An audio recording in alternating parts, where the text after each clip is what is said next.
行政長官呢會先向大家發言，之後回答大家嘅提問嘅。提問嘅時候呢，請每位記者提出不多於兩題問題。先將時間交俾特首。大家早晨。上星期呢，我係帶領咗特區政府嘅代表團去出訪中東，先後呢係訪問咗沙特阿拉伯同埋阿聯酋。呢一次中東嘅訪問呢係友誼之旅，係推廣香港優勢之旅，亦都係開拓商機之旅。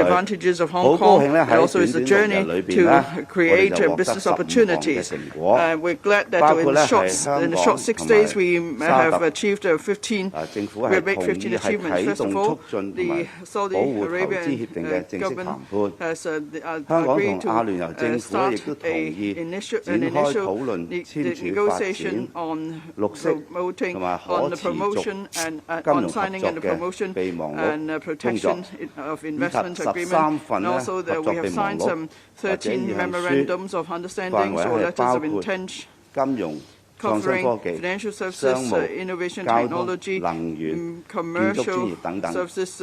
今次嘅中東之行嘅成果呢，係受到不同業界嘅歡迎。喺傳媒嘅報導裏面睇到呢，例如建築師嘅代表認為今次嘅行程有助香港建築師同埋專務嘅事務所咧喺中東拓展業務。有商界嘅人士咧，有旅遊界嘅人士咧，亦都相信有助係帶動商務團嚟香港。亦都有喺中東營商嘅人士咧，對大灣區機遇感到非常之有興趣。亦都講係肯定嚟香港投資嘅。另外呢，我哋亦都邀請咗兩個國家嘅投資基金、商界同埋其他投資者等等嘅代表呢嚟到香港訪問，積極咁推介香港嘅金融市場、貿易中心同埋專業人士等等服務，亦都推廣大灣區機遇。發揮好我哋香港聯通內地同埋國際嘅獨特優勢。而家香港已經同內地全面通關，亦都同世界全面開放。我哋目前係要聚焦全力去拼經濟。特區政府會繼續喺內地同埋海外全力去説好香港故事，為香港爭取更多機會，創造更多可能。特區政府會把握好通關嘅良機，加強同內地各級政府嘅緊密聯繫。例如我昨天呢就同到訪嘅廣州市國務堂市長會面，就深化香港同埋廣州市合作咧，係大家交換意見，加強港穗兩地喺創新科技、金融、教育、青年嘅創新以及就業等等領域嘅合作。香港係大灣區嘅一份子，我短期之內會拜訪廣東省政府嘅領導，以及到訪各大灣區內地城市同埋澳門，共同去進一步將彼此合作提升到更高嘅台階，共同去推進灣區嘅高質量發展。今日係情人節，我喺呢度咧係祝有情人甜甜蜜蜜。開開心心喺呢個歌頌愛嘅時候咧，我哋都體會到人間有愛，但係天災無情。土耳其喺日前發生嘅7.8級強烈地震，造成重大嘅人員傷亡。我感謝香港特區嘅救援隊嘅同事，不辭勞苦前往土耳其地震區去協助救援工作。59位救援隊嘅成員冒住寒冷嘅天氣，以及餘震嘅威脅，全力拯救生命。至今，我哋已經先後協助咗喺災區救出咗4名嘅生還者，令到我哋非常之鼓舞，亦都非常敬佩我哋救援隊嘅努力不懈。作為行政長官同埋前保安局局長，我為救援隊感到非常之驕傲。香港市民亦都為救援隊感到驕傲。我哋會一同全力去支持救援隊，繼續為佢哋打氣，祝願佢哋一齊順利，亦都保護好自身安全。特區政府咧亦都已經係徵集咗一批總值約係3000萬元嘅災後應急物資，包括帳篷、毛氈、暖爐、醫理等嘅預防物品、藥物、醫療用品、儀器等醫療嘅支援物品。待土耳其方面落實咗運輸安排之後呢，就會喺日內係送去災區。另外，香港市民亦都捐贈咗不同嘅物資，包括預防衣物、毛氈、棉被、電暖氈、暖風機、暖爐、帳篷、手電筒等等，合共係超過100噸嘅物資。呢啲民間捐贈嘅物資，亦都已經係喺昨晚嘅星期1去運去土耳其，以當應急之用。特區政府呢，亦都已經係聯絡咗非政府機構，呼籲佢哋呢一同係響應今次嘅義舉。政府嘅賑災基金委員會亦都準備就緒，會即時處理任何救援組織嘅申請。跟住落嚟係提問嘅時間啦。咁請提問記者陣間喺度嚟之後呢，就用咪發問，亦都先講你嚟自咩傳媒機構，同埋每位提問呢係不多於2題嘅。第一位提問左手邊前手你好友善㗎。咁其實你之前講過，希望最快今年最遲出年可以完成到23條立法啦。咁琴日倫敦有篇文章就講到話，因為復常要推動經濟啊、台灣大選嗰啲因素咧，今年都唔適宜立法甚至諮詢嘅。你同唔同意佢嘅睇法咧？同埋嗰兩個因素會唔會即係推遲咗立法嘅時間表咧？第二咧都想問翻咧，其實上個禮拜終審法院有個判決就話咧，更改性別係唔需要完成成個變性手術嘅。其實政府點睇呢個判決咧？入境會唔會即係幾時落實身份證更改性別嘅準則咧？同埋會唔會係即係唔需要經性別重置手術，根據自己嘅性別認同、自己聲明個性別就可以係考慮佢嘅性別有個轉變咧？唔該。23條立法咧，我嘅立場係冇變嘅，即係喺包括基本法同埋香港國安法裏邊。香港特區都有憲制嘅責任咧，係盡早就23條立法。而大家可能對23條立法所針對嘅問題嚴重性咧，係未必全面掌握，因為國家安全風險咧係千變萬化，而且而家嘅國際關係複雜，國安嘅風險咧係仍然係有潛伏喺香港嘅可能性。所以我哋咧係要全面去鞏固我哋喺維護國家安全嘅多方面嘅機制嘅。咁所以咧係就23條立法，我哋嘅目標係冇變嘅，即係話我哋希望盡快可以喺今年完成到。如果唔係咧，都希望下年完成嘅。咩時候推出咧？當然我哋按照整體嘅實際情況咧，認為係put forward the amendment, the bill, we will have to have that registration. We will do so at the right time.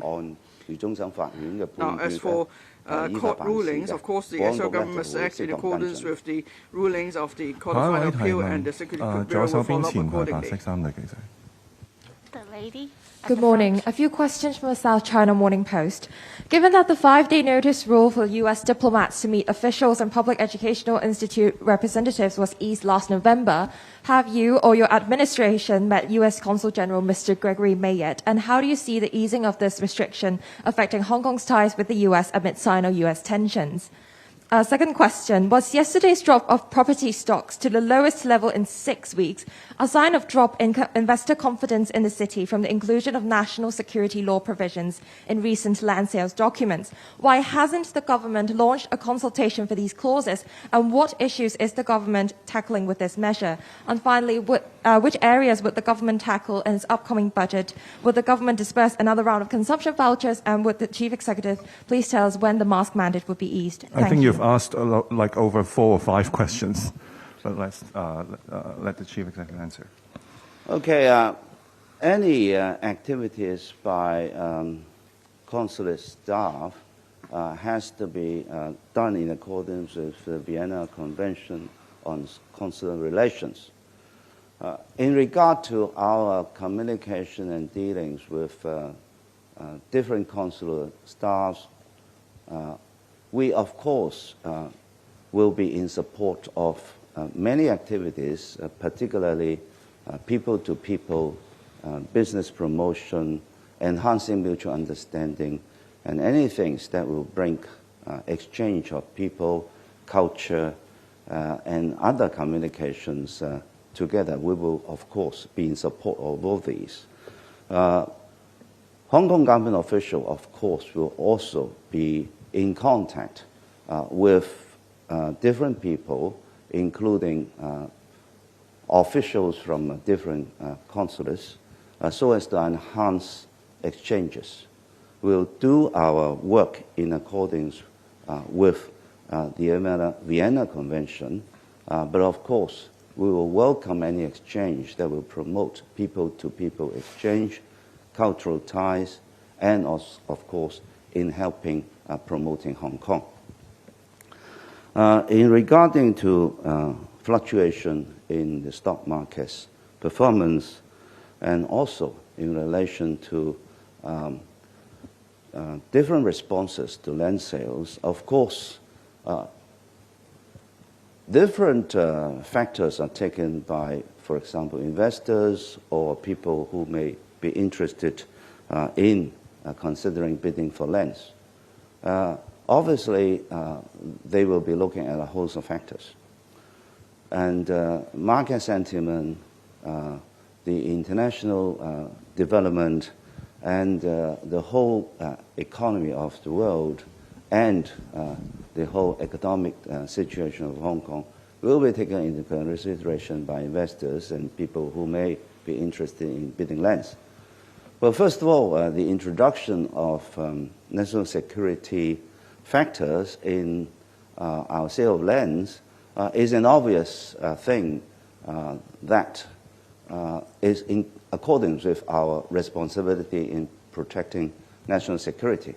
Note that representatives from the property sectors have indicated that they are in support of discharging that responsibility.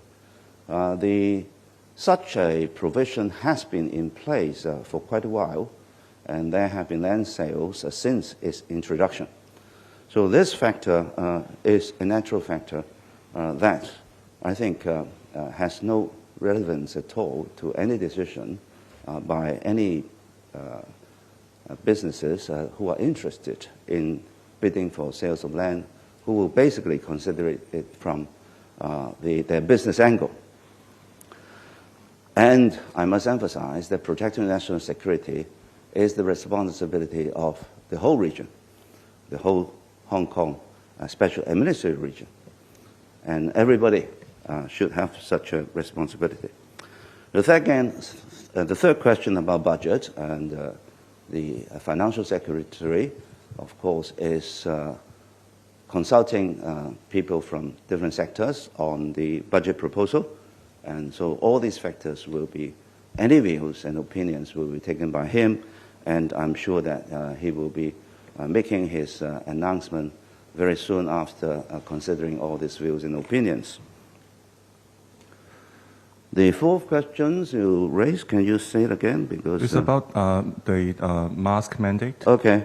I have said it many times that after the winter surge, then I will be seriously considering what to do about the masking requirement. And I will be listening to the opinions of the medical experts and consultants, and also the views of the Secretary for Health. Of course, I will be actively considering this possibility after consulting the advice and opinions of the relevant people. 時間關係呢，我哋答今日最後一位提問嘅右手邊前排白色衫女記者。We'll take the last question, the lady.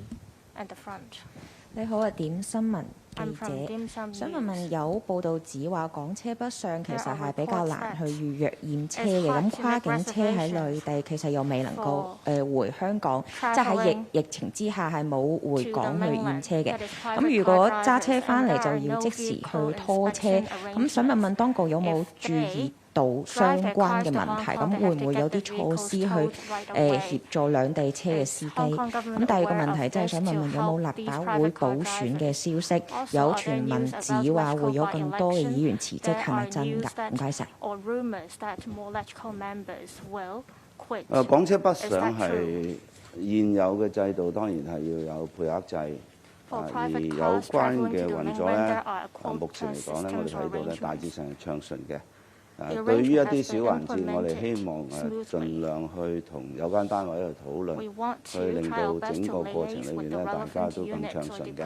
咁呢個咧，我哋會同內地咧係不斷去探討，睇下有乜嘢喺環節裏邊咧有啲小問題出現咧，我哋就盡量去大家合作去處理佢啦。但係港車北上係唔需要配額呢個制度咧。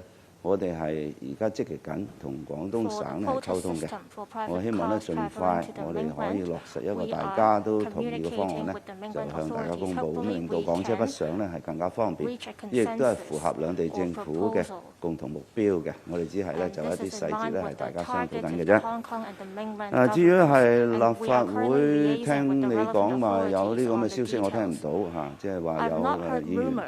有任何喺呢方面會離開崗位呢個我聽唔到啊，即係呢個我都希望你澄清下啊，就等社會咧係更加清楚。我哋對於而家有空缺嘅實際情況咧，都會按住法律所規限嘅原則咧去進行嘅。多謝大家。今朝嘅記者提問時間到呢度，多謝大家。All for the press briefing today. Thank you.